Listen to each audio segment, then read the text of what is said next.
আসসালামু আলাইকুম, কেমন আছেন সবাই? আশা করছি সবাই ভালো আছেন। আলহামদুলিল্লাহ, আমিও আল্লাহর রহমতে খুবই ভালো আছি। তো চলে আসলাম ছোট্ট আরেকটি ভিডিও নিয়ে। আমার এই ভিডিওটি যদি ভালো লাগে অবশ্যই লাইক কমেন্ট শেয়ার করে পাশে থাকবেন। আর যদি ভিডিওটি একটু বেশি ভালো লেগে থাকে তাহলে চ্যানেলটিকে সাবস্ক্রাইব করে দিতে ভুলবেন না। তো আজকে আমার এই চ্যানেলে নতুন ভিডিও আপলোড করতেছি, তো যার জন্য এই ভিডিওটি অনেক অনেক গুরুত্বপূর্ণ, কারণ আমার কাছে গুরুত্বপূর্ণ, কারণ এই চ্যানেলটা একদমই নতুন। তো যাই হোক, আজকে আমি মাছ রান্না করব। এখানে আইর মাছ যেটাকে বলে ওই মাছ রান্না করব। আমি 5 পিস মাছ নিয়েছি।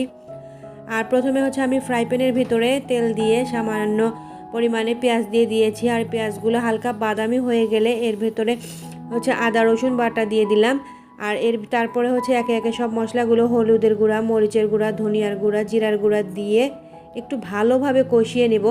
আর যেহেতু আমি আজকে কাঁচা মাছ রান্না করতেছি, মানে কষায় রান্না করব মাছটা, তো সেক্ষেত্রে মশলাটাকে কিন্তু একটু ভালোভাবে কষাতে হবে। মশলাটা যদি ভালোভাবে না কষাই তাহলে মাছটার যে পরিপূর্ণ স্বাদ সেটা পাওয়া যাবে না। তো এখন আমি মশলা কষানো হয়ে গেছে, এর ভেতরে টমেটো দিয়ে দেব। একটা টমেটো নিয়েছি আমি, আপনারা চাইলে বেশিও দিতে পারেন। আমার যেহেতু মাছের পরিমাণটা কম তাই আমি এখানে একটা টমেটো দিয়েছি। আর সেই সঙ্গে কয়েকটা কাঁচামরিচ দিয়ে দিয়েছি। আর এই যে মশলাটা কষানো হয়ে গেছে, এখন আমি এই পর্যায়ে মাছের পিসগুলো দিয়ে দিচ্ছি। মাছের পিসগুলো দিয়ে একটু ভালোভাবে নাড়াচাড়া করে কষিয়ে নিব। আর একটু আলতোভাবে কষাতে হবে, কারণ মাছগুলো একদমই নরম।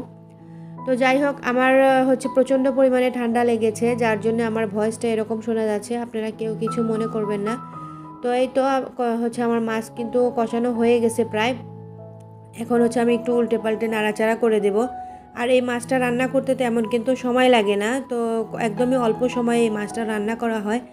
তো আপনাদের এই ভিডিওটা যদি ভালো লেগে থাকে তাহলে চ্যানেলটিকে সাবস্ক্রাইব করে দেবেন, যাতে নতুন নতুন ভিডিও আমি আপনাদের সঙ্গে শেয়ার করতে পারি। তো মাছগুলো এখন কষানো হয়ে গেছে, যার এর মধ্যে আমি এই ধনিয়া পাতা দিয়ে দেব। রান্নাটা যেহেতু হয়ে গেছে, রান্না করতে একদমই কম সময় লাগে। তো এই যে অলরেডি কিন্তু একটা মাছ আমার একটু ভেঙে গেছে। তো এখন ধনিয়া পাতা দিয়ে আর 2-3 মিনিটের মতো জাল করে আমি মাছটা নামিয়ে ফেলবো। এখন নামিয়ে ফেলবো। মাশাআল্লাহ, তরকারির কালারটা কিন্তু অনেকটা সুন্দর হয়েছে আর খেতেও অনেকটাই মজা হয়েছিল।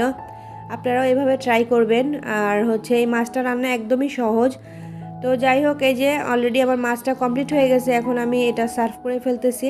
আর চ্যানেলটা আমার একদমই নতুন, আপনাদের সবাইকে আমি পাশে চাই, যাতে আমি নতুন চ্যানেলটাকে সামনে এগিয়ে নিয়ে যেতে পারি। আর একদমই নতুন হিসাবে আমার ভুল হতেই পারে। তো আজকে এ পর্যন্তই। আল্লাহ হাফেজ।